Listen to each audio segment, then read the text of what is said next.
Hello दोस्तों, मैं हूं अजीत और आप मुझे देख पा रहे होंगे होम साइंस विद अजीत के यूट्यूब चैनल पर। आज हम लोग इस वीडियो के माध्यम से पढ़ने वाले हैं होम मैनेजमेंट के अंतर्गत आपका आता है गृह सज्जा, और गृह सज्जा का एक टॉपिक जिसका नाम है कला। और इस कला पे आज हम लोग अध्ययन करने वाले हैं, इसको समझने वाले हैं क्या है कला। कला की जब बात हम करते हैं तो आप लोग इसके देखते हैं जो आपके परीक्षा के दृष्टिकोण से जो आपका बार बार भाग बनता है, कला के तत्व और कला के सिद्धांतों। कला के तत्व, कला के सिद्धांत, तो विशेष करके फोकस हमारा इन्हीं दोनों पे रहेगा। तो चलिए प्रारंभ करते हैं। जब हम कला की बात करें तो कला क्या है?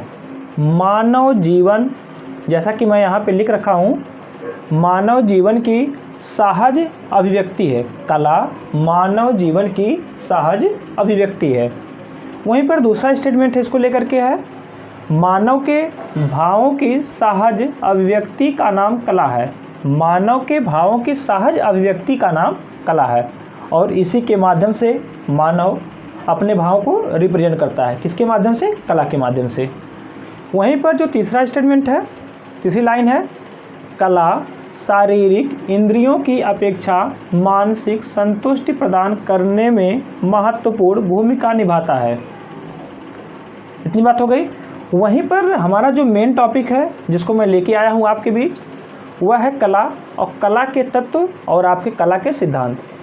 अगर हम कला के तत्व की बात करें तो आपके कला के 7 तत्व हैं। वहीं पर आपसे कला के सिद्धांत पूछता है, कला के भी 5 सिद्धांत हैं। तत्व की बात करें तो 5 तत्व की बात करेगा 7, और आपके सिद्धांत की बात करेगा तो आपके कितने हैं? 5 सिद्धांत हैं। अब देखिए, आपसे आप भूल सकते हैं, क्योंकि जो कला है, आप लोग आर्ट बनाते हैं, आप इसे रिलेट करिए। सिर्फ आप लोग आर्ट बनाते हैं तो रंगों का प्रयोग करते हैं। तो बता दीजिए प्रकाश में कितने रंग होते हैं?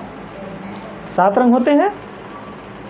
तो जो आपके अगर पूछे कला के तत्व कितने हैं, तो यहाँ से आप रिलेट कर सकते हैं कि कला के तत्व कुल 7 हैं और सिद्धांत 5 हैं। अब एक करके सबसे पहले हम बात करने वाले हैं कला के तत्व। कौन कौन से आपके कला के तत्व हैं? तो सबसे पहले आता है रेखा, लाइन। उसके बाद आपका आता है आकार, यानी कि शेप। तीसरा आपका आता है नमूना, यानी कि डिजाइन। चौथा आपका आता है पोत, टेक्सचर। अभी बताएंगे क्या होता है पोत। उसके बाद आपका आता है रंग। रंग के बाद आपका आता है प्रकाश। रंग के बाद आपका आ गया प्रकाश। प्रकाश के बाद आपका आता है रिक्त स्थान। एक ही आपके 7 हो गए, 3 3 6 7, आपके 7 हो गए कला के तत्व। कला के तत्व 7 होते हैं, और वहीं पे आप लोग देखते हैं कला बनाने के लिए हम लोग रंगों का प्रयोग करते हैं, और जो प्रकाश से रंग हमें मिलता है यह 7 होते हैं। आपने वीडियो से देखा था तो वहाँ से भी रिलेट कर सकते हैं। कला के कितने तत्व होते हैं? 7। सातों तत्वों को आप लोग क्रम से देखिए। आपकी रेखा, आपकी रेखा भी 4 प्रकार की होती है। रेखा 2 बिंदुओं के बीच खींची गई, 2 बिंदुओं के बीच खींची गई एक सीधी लाइन ही रेखा है। 2 बिंदुओं के बीच खींची गई एक सीधी लाइन रेखा है। वहीं पर आकार की बात करें, रेखाओं के जब हम रेखाओं को मिलाते हैं तो एक आकार की प्राप्ति होती है, एक शेप प्राप्त होता है। जब हम भिन्न भिन्न रेखाओं को भिन्न भिन्न तरीके से मिलाते हैं तो हमें एक शेप मिलता है, एक आकार मिल जाता है। और जब विभिन्न आकार को एक साथ मिलाते हैं तो वहाँ पे हमें एक नमूना, एक डिजाइन की प्राप्ति होती है। उसके बाद आपका आता है पोत। पोत का हमने बताया कि texture, texture is the touchable quality. Texture एक टचेबल क्वालिटी है, यानी कि किसी भी वस्तु को टच कर अपने चमड़े से, ज्ञानेंद्रियों से उसको छू करके, जो हमारी स्किन है उसको छू करके उसमें देखते खुरदुरा है कि स्मूथ है, कैसा है, वही आपका जो है पोत है। उसी को इंग्लिश में टेक्सचर के नाम से जाना जाता है। और आप लोग इंग्लिश वर्जन ही याद रखिए, बहुत आसान होगा। इसका भी इंग्लिश वर्जन याद रखिए। और वहीं पर जब हम सिद्धांत की बात करते हैं जो कि आपके 5 हैं, उसको भी आप लोगों को इंग्लिश वर्जन ही याद रखना है। बहुत मिस्टेक होता है, आप ध्यान में रखिए। तो आपका पोत हो गया। वहीं पर अगला आता रंग, प्रकाश, रिक्त स्थान, ये आपके 7 हो गए। लेकिन जैसे ही हम रेखा की बात करते हैं, जो कि आपके यहाँ पे तत्व जो 7 हैं कला के तत्व, जिसमें पहला हमने लिखा है रेखा। रेखा भी आपकी 4 प्रकार की होती है, लंबवत रेखा, क्षैतिज रेखा, तिर्यक रेखा और आपका होता है वक्र। लंबवत, ऊर्ध्वाधर, ये सारी की सारी जो रेखाएं आपको 4 दिख रही हैं, ये सारी की सारी रेखाएं रिप्रेजेंट भी करती हैं। कोई आपके आराम को रिप्रेजेंट करेगी, कोई उत्साह को रिप्रेजेंट करेगी, कोई ताजगी को रिप्रेजेंट करती है। यहाँ से आपका क्वेश्चन भी पूछा जाता है कि कौन सी रेखा क्या रिप्रेजेंट करती है।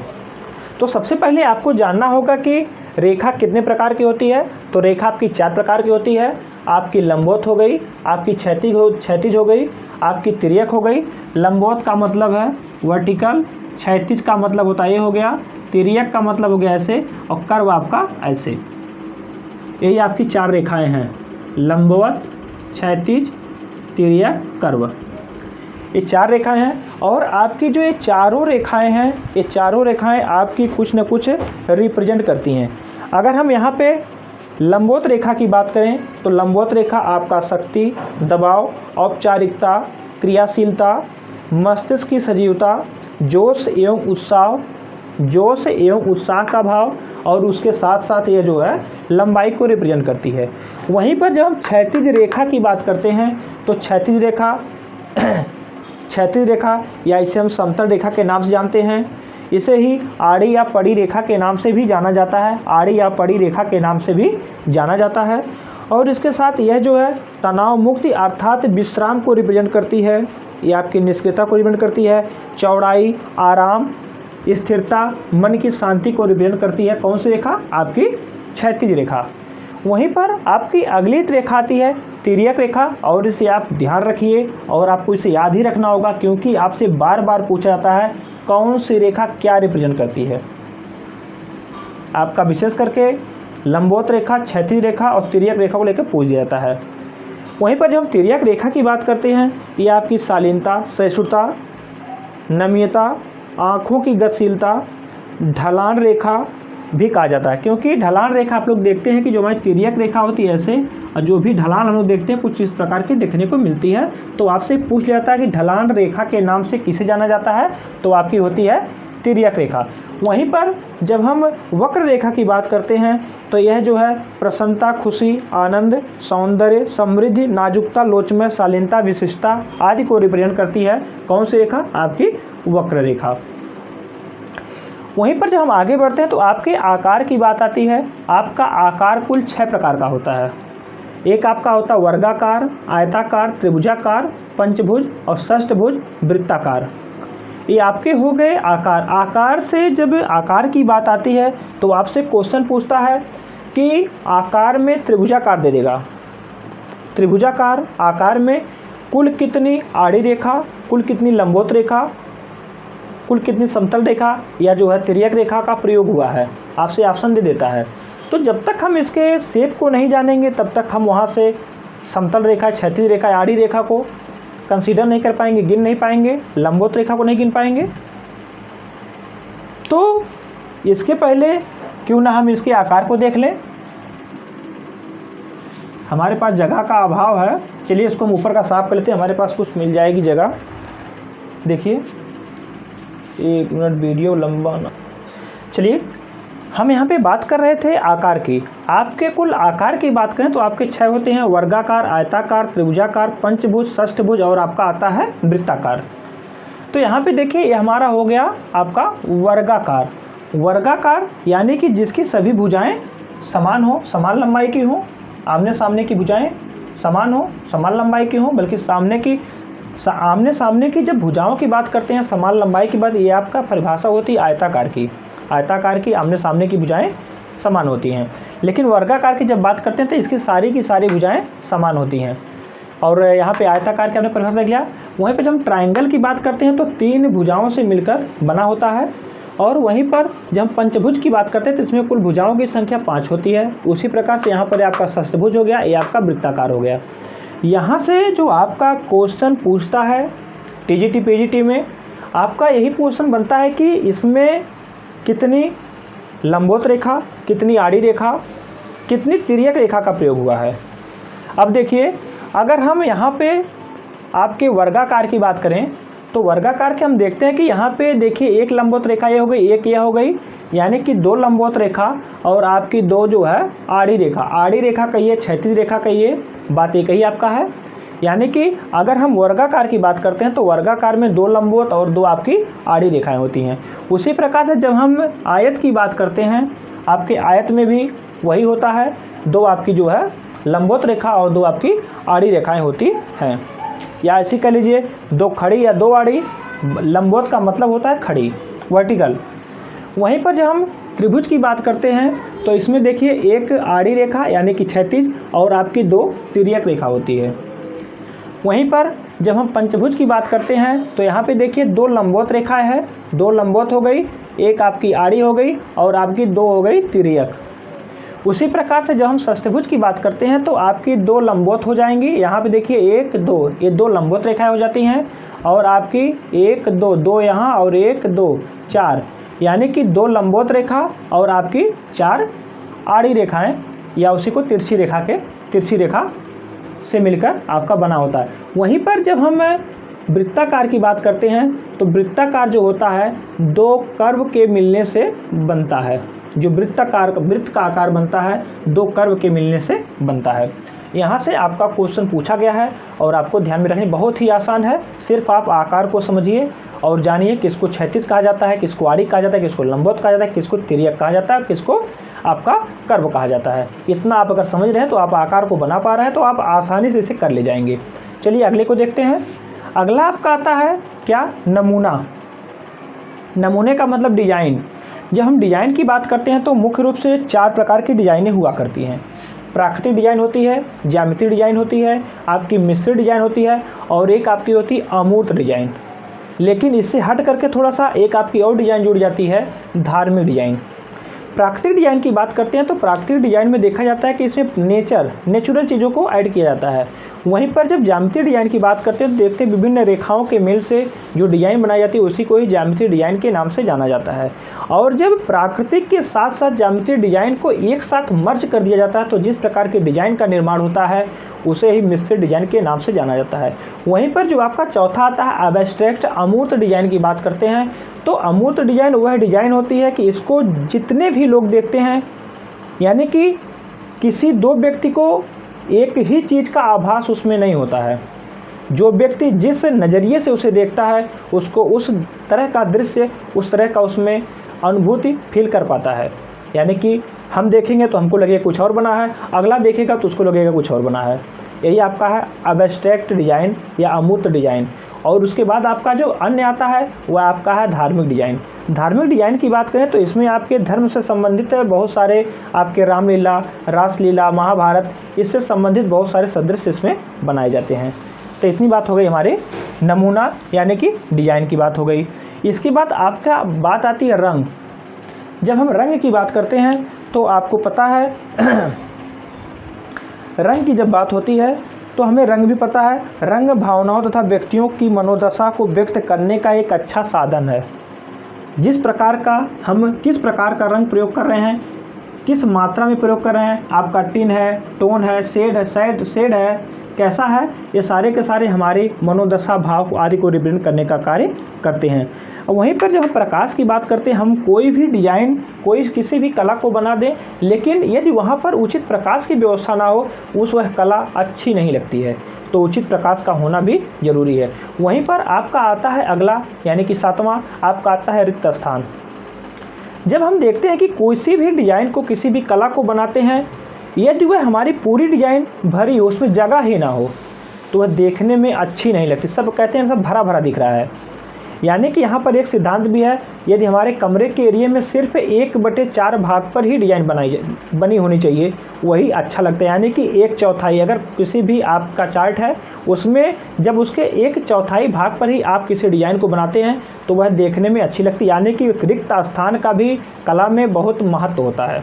3 भाग खाली होता है, सिर्फ 1 भाग पर जब डिजाइन होती है वो अच्छा आपका PYQ है कि जो है कितने भाग पर डिजाइन को बनाना चाहिए, तो आपका 1/4। तो इतनी बातें हो गई हमारी इससे संबंधित आपके कला के तत्व। चलिए आगे चलते हैं। हम अब देखते हैं कला के सिद्धांत। अगर यहाँ पे आप रेखा, आकार, नमूना, पोत, रंग, प्रकाश, रिक्त स्थान से आप सहमत हैं, आप इंग्लिश नहीं देखना चाहते तो आपका काम चल जाएगा, आप कंफ्यूज नहीं भी हो सकते और हो भी सकते हैं। लेकिन ज्यों ही हम कला के सिद्धांत की बात करते हैं, यहाँ पे आपके लिए बहुत ही ज़रूरी हो जाता है कि आप इसके इंग्लिश वर्जन को देखें, इंग्लिश वर्जन को याद रखें, और ये आपके लिए हमेशा लाभदायक होगा। नहीं तो कहाँ आप धोखा खा जाएंगे, कोई भी भरोसा नहीं है। देखिए, अगर हम कला के सिद्धांत की बात करते हैं तो आपका आता अनुपात, संतुलन, एकरूपता या समरूपता, लय और दबाव। अगर हम वहीं पर इंग्लिश वर्जन की बात करें तो आपका आता है प्रोपोर्शन, बैलेंस, हार्मोनी, आपका रिदम, आपका इम्फेसिस। सबसे पहले हम बात करने वाले हैं प्रोपोर्शन की। प्रोपोर्शन को आपका लॉ ऑफ रिलेशनशिप, आपका PYQ है कि लॉ ऑफ रिलेशनशिप के नाम से किसे जाना जाता है। आपका दे देगा प्रोपोर्शन को दे देगा, बैलेंस को दे देगा, रिदम को दे देगा, वहाँ पे आपका टेक्सचर को दे देगा। ऐसे आपका क्वेश्चन दे देता है, ऐसे ऑप्शन देते हैं और वहाँ पर आप भ्रमित हो जाते हैं। Law of relationship, law of rule के नाम से किसे जाना जाता है, आपके प्रोपोर्शन यानी कि आपका अनुपात को जाना जाता है। और इसके 3 तत्व होते हैं, अनुपात में दूरी, अनुपात में रेखा, दूरी में, इस तरह से देखिए, दूरी में अनुपात, रेखा में अनुपात, माप में अनुपात, दूरी में अनुपात, रेखा में अनुपात, माप में अनुपात। ये भी आपका PYQ है। और ये जान लीजिए कि इसमें 2-3 PYQ हमने आपको बता दिए, तो इससे आप जान लीजिए कितना आपके लिए महत्वपूर्ण है। इससे आपके क्वेश्चन बहुत बनते हैं और बहुत ही इम्पोर्टेंट है। तो आपने देखा प्रोपोर्शन को ही लॉ ऑफ रिलेशनशिप, इसी को ही लॉ ऑफ रूल के नाम से भी जाना जाता है। और इसके 3 तत्व हैं। 3 तत्व कौन से हैं? आपका दूरी में अनुपात, रेखा में अनुपात, माप में, यानी कि 3 तत्व एक शब्द में कहना चाहें तो आपका हो जाएगा दूरी, रेखा और माप। इतनी बात हो गई अनुपात को लेकर के। वहीं पर जब हम संतुलन की बात करते हैं यानी कि बैलेंस की बात करते हैं, यह भी आपका 2 प्रकार का होता है। एक आपका होता है औपचारिक संतुलन या इसी को सममितीय संतुलन कहते हैं। दूसरा आपका होता है अनौपचारिक या असममितीय संतुलन। यहाँ पर आपका बहुत ही कन्फ्यूजन होता है, आप लोग बहुत कन्फ्यूज होते हैं। जैसा कि मैंने अपने विवेक से यहाँ पे 2 डिज़ाइन बनाए, यहाँ से शायद आपको समझने में काफ़ी आसानी हो जाएगी और इसे आप लंबे समय तक याद रख पाएंगे। जब देखिए हम इसके संतुलन की बात करते हैं तो जहाँ पर भी संतुलन की बात होती है तो हम संतुलन, जैसे कि यहाँ पे मेरा मार्कर है, यहाँ पे मैं इसे ऐसे टिकाना चाह रहा हूँ, लेकिन जब ये बीच में नहीं रहेगा, जब तक इसके उंगली हमारे इसके ठीक बीचों बीच नहीं रहेगी, तब तक यह मार्कर रुकने वाला नहीं है। लेकिन देखिए ऐसे मार्कर रुक गया। तो यहाँ पे हमने संतुलन को बनाया, यानी कि दोनों तरफ इसके भार को बराबर रखा। जब कोई छड़ बराबर भार की हो, समान भार उसके पूरी लंबाई में हो, तब ठीक, जब तक हम उसके बीच में नहीं रखेंगे तब तक वह जो है रुकेगा नहीं। वही चीज़ यहाँ पे संतुलन यहाँ पर हम देखते हैं, कला में देखते हैं। जब हम औपचारिक या सममितीय संतुलन की बात करते हैं तो इसमें देखते हैं कि दोनों तरफ समान भार दिया जाता है। जितना लंबाई साइड उतना लंबाई साइड। लड़कियों के द्वारा, महिलाओं के द्वारा आप लोग देखते हैं कि गेट बनाया जाता है जो कि दरवाजे के सामने लगाते हैं सुंदरता के लिए। तो यहाँ पे देखते हैं जिस तरह से वो एक साइड फूल को बना करके लटका देती है नीचे, उसी तरह से दूसरी साइड पे बीच में होता है कम, क्योंकि बीच में जाने का रास्ता हुआ करता है, वहाँ पर ऊंचाई पे अधिक जगह जाने के लिए भी चाहिए होती है। तो यहाँ पे देखिए अनौपचारिक, औपचारिक या सममितीय संतुलन देखिए कि दोनों तरफ बराबर मात्रा में भार दिया जाता है, दोनों तरफ बराबर मात्रा में भार दिया जाता है, जैसा कि आप इस फिगर से समझ सकते हैं। वहीं पर अनौपचारिक की बात करते हैं तो इसमें जो भार की मात्रा हुआ करती है यह एक दिशा में अधिक होती है। जैसा कि आप इस चित्र के माध्यम से देख सकते हैं कि यहाँ पे भार इतना था, इतनी दूरी थी, इतनी लंबाई थी, और जैसे जैसे इस साइड आए यहाँ पे लंबाई बढ़ती गई। कैसे दे सकते हैं? दूरी से भी दे सकते हैं, आपका भार से भी दे सकते हैं। इस तरह से आपका यह हो गया अनौपचारिक या असममितीय संतुलन। अगर इसके एग्जाम्पल को आपको देखना, जो कि आपका PYQ है, या आपका पूछा गया सीसो झूला, सीसो झूला किसका एग्जाम्पल है? तो सीसो झूला आपका जो है अनौपचारिक यह असममिति संतुलन का आपका एग्जाम्पल है। जब सीसो झूला की बात करते हैं तो आपका कुछ इस प्रकार से यहाँ पे हिंज होता है और यहाँ पे एक साइड आपका इस तरह से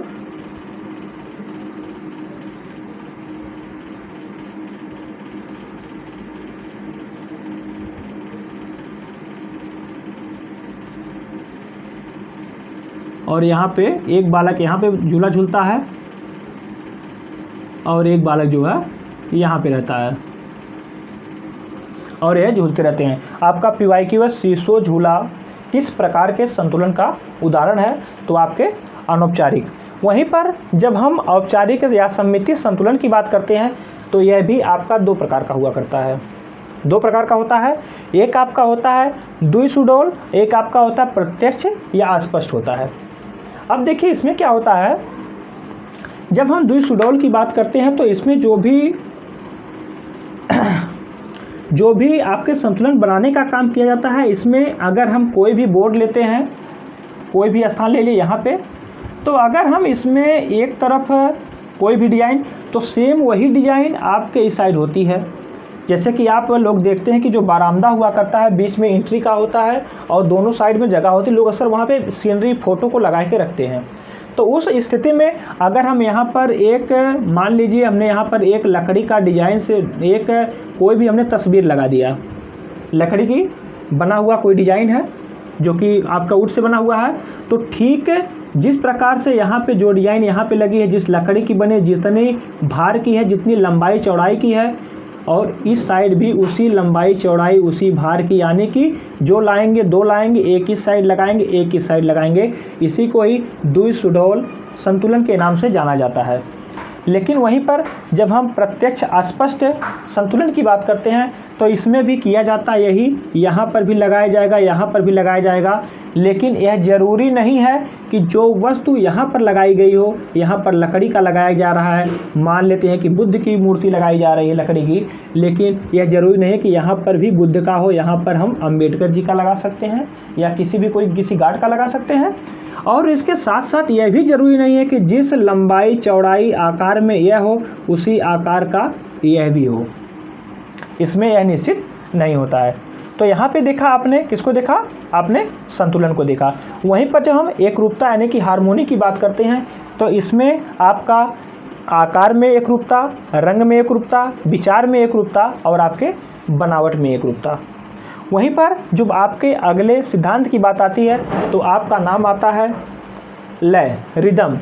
रिदम की बात होती है तो यह भी आपका दो प्रकार का होता है, एक होता है नियमित लय, एक होता है आपका स्वच्छंद लय। इसको समझने के लिए जो आपका नियमित लय होता है यह सबसे पुराना, सबसे नियमित और सबसे ज़्यादा प्रभावी होता है। लेकिन होता क्या है, नियमित लय में आप इसमें जो दूरी हुआ करती है आपकी एक समान होती है। एग्जाम्पल के लिए जैसे हम रेलवे पटरी को देख सकते हैं, यह आपका एक नियमित लय का एग्जाम्पल है। लेकिन वहीं पर जब स्वच्छंद लय की बात करते हैं तो आप लोग समुद्री लहरों को देख सकते हैं, कभी लहर कम उड़ती है कभी ज़्यादा उड़ती है।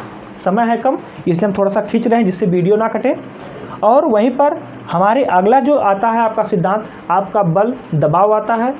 यह एक बिंदु पर ध्यान को केंद्रित करना, एक बिंदु पर ध्यान को केंद्रित करना ही बल कहलाता है। कला के सिद्धांत में किसी एक बिंदु पर किसी एक बिंदु पर ध्यान को केंद्रित करना ही बल कहलाता है। अब इसको प्राप्त करने के साधन आपके दिए गए हैं, किस वस्तु पर दे रहे हैं आप, जो बल दे रहे हैं किस वस्तु पर दे रहे हैं, किस वस्तु पर दे रहे हैं, किस तरह से दे रहे हैं, कितना दिया जाए, कहाँ दिया जाए, कितना दिया जाए, किस वस्तु पर दिया जाए और किस तरह से दिया जाए।